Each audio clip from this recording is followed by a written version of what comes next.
There are countless games which use the teleporter mechanic, but the problem is that those teleporters aren't dynamic. That means that you cannot teleport using your own mouse or your own location and direction.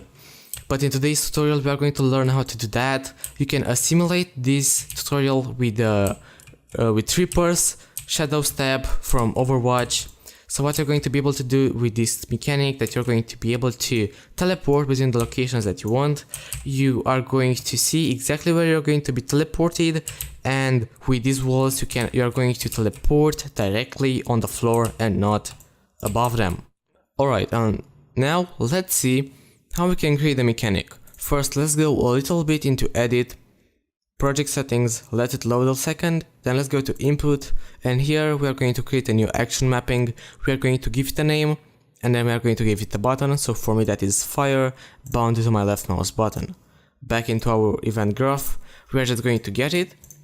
And now let's get the logic done a little bit. What we want to do is to refresh the teleport location, let's say every 0.02 seconds. So for that we are going to use a set timer by function name. So this is going to loop, and every 0.02 seconds it is going to call a function or a custom event. So we are going to use a custom event, so let's add one right now. So custom event, we are going to call this teleport location, and now we are going to copy the name and we are going to put this in the function name. And before setting up our teleport location, we are going to promote the return value from the set timer by function name to a variable. Let's call this handle. Alright, and move this to the right. Alright, now let's see how we are going to calculate the location of our teleport. So what we'll want to do is to have a line trace here. So I already have a function for this. It's a really basic line trace. I just got the camera, got the world location, plugged it into the start, got the forward vector, multiplied it with a custom variable from the function, so an input, added these two vectors up, and then plugged that into the end. This is going to set the orientation and the location of the line trace. Then I just broke the heat, and also with the return value I plugged everything in the return node, so I can access all the variables, and some of them are not going to be necessarily, but it's still good to have them there. So we are going to do a line trace, and we need to set the distance of our line trace. So we are going to set this to, let's say, 1000, maybe 1200, and let's see if this is working, right? So we are going to press the input action, and you can see that we are getting a line trace every 0.02 seconds, which is really good. So now let's do something real quick. Once we release the button, we don't want to have this function anymore, because we want to stop teleporting and just teleport to the location, and we don't want to have this anymore because it is annoying. So what we're going to do, from released we are going to clear and invalidate timer by handle, and now we have this handle. We are going to drag it in the event graph, get a handle, and going to plug this in here, and now everything should work. So we are getting the line traces, and then I'm not going to spawn any more of these.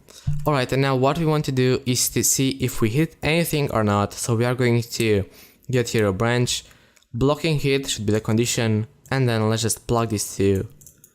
Okay, so now we are going to have two choices to do, so two different pieces of scripts. So let's go for the first one to be, if we hit something, we are going to run this part of the script. So what we'll need to do is to get a line trace which is only going to be on the z-axis. So let's go to our line trace function, let's duplicate it, and I'm going to call this line trace z. And what we need to do here is to delete this part, and we're going to plug the start into the input here, so add pin to node, and it's going to be called start. And why we're going to do this is because we'll want to get it, and the start is going to be the impact point. The impact point represents the red dot at the end of your line trace. For me it is going to be a blue dot, because the color of my line trace is all blue. Alright, and now let's set up our line trace. In here what we are going to do is that we are going to get our start and we are going to break the vector, and then we are going to make another vector. Why we are doing this is because we want to keep the X and the Y positions. We just want to change the Z one. We are going to get the line trace distance and we are going to negate float, which is basically multiplying with -1.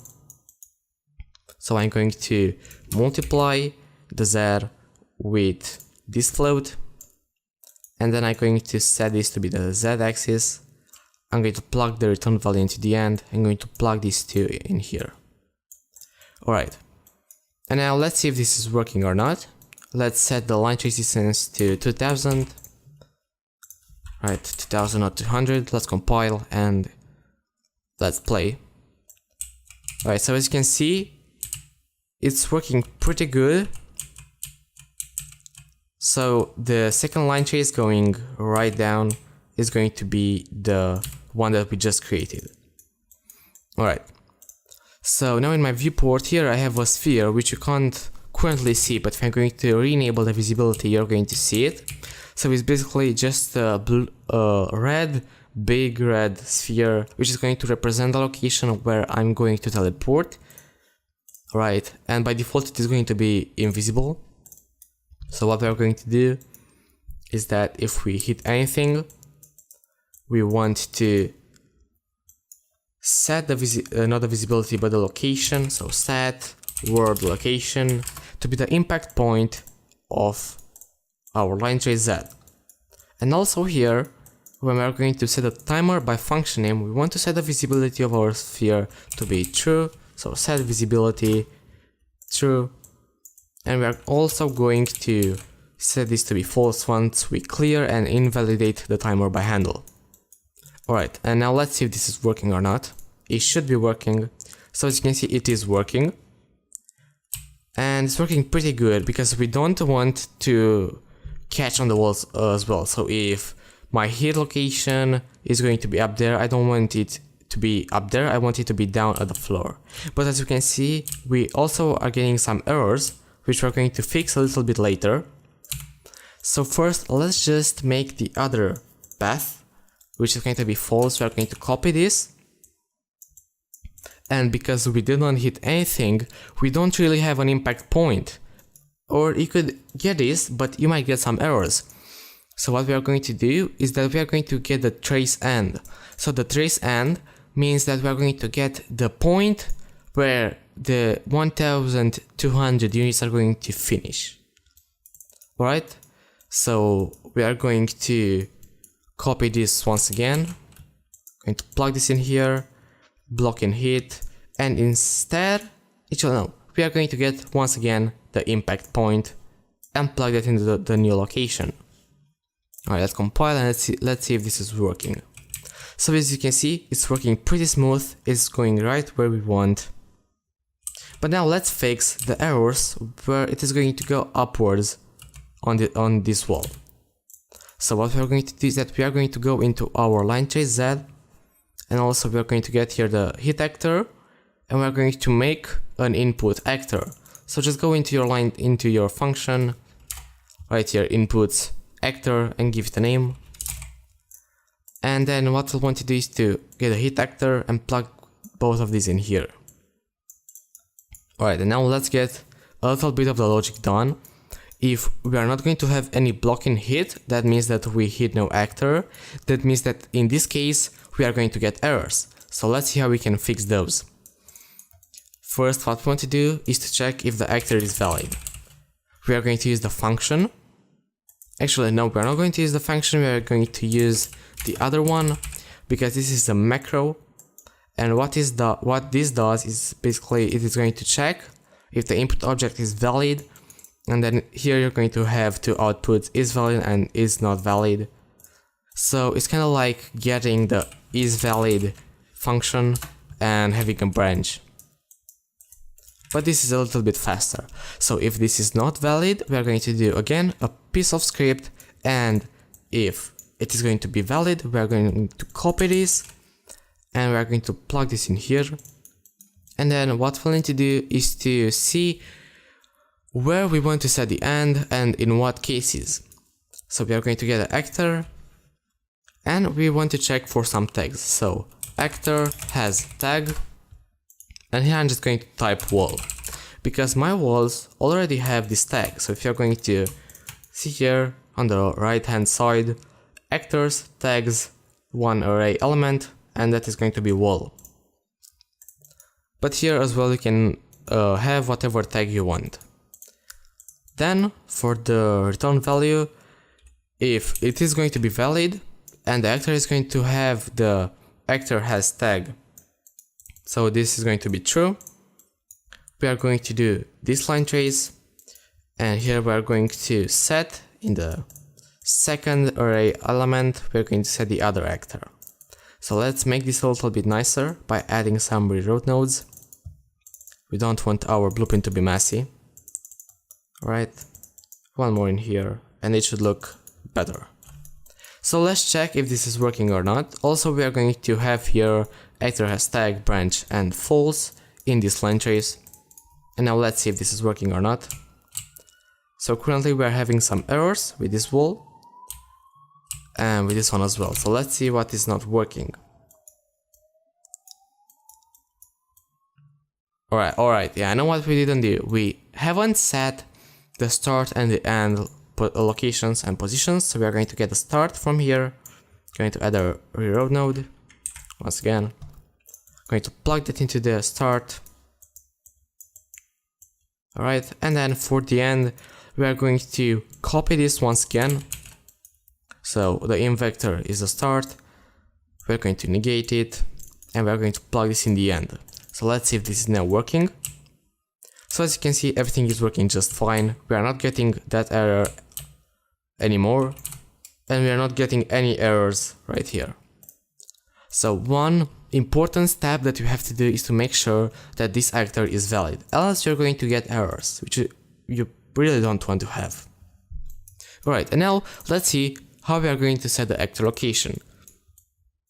So we are going to need to create a new variable. We are going to need to have here a vector, and I'm going to call this teleport location.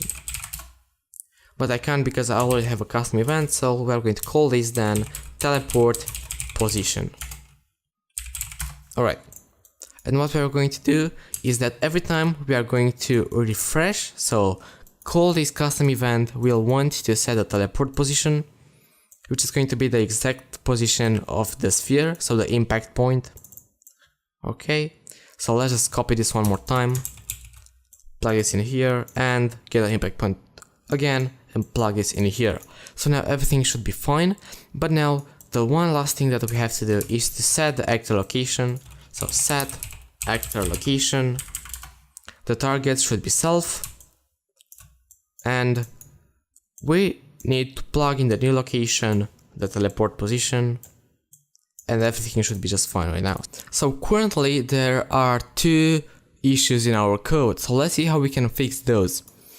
First, the issue that we are having, the most common, is that we are going to get stuck. That means that we'll need to have here a vector plus vector, and just to be sure that we're not going to get stuck, as I said, we are going to add on the z-axis 25 to 50 units, which is not a lot at all. And then the other problem that we are having is that what do we do in case if this is not working, right? So what we are going to do is that we'll need to copy this, right? We're going to plug this from the false, and we're going to get the impact point of this. Alright, let's compile and let's play, and as you can see, everything is working just fine right now. The sphere is going to get updated just as it should have, and even if you don't hit anything, it is going to work.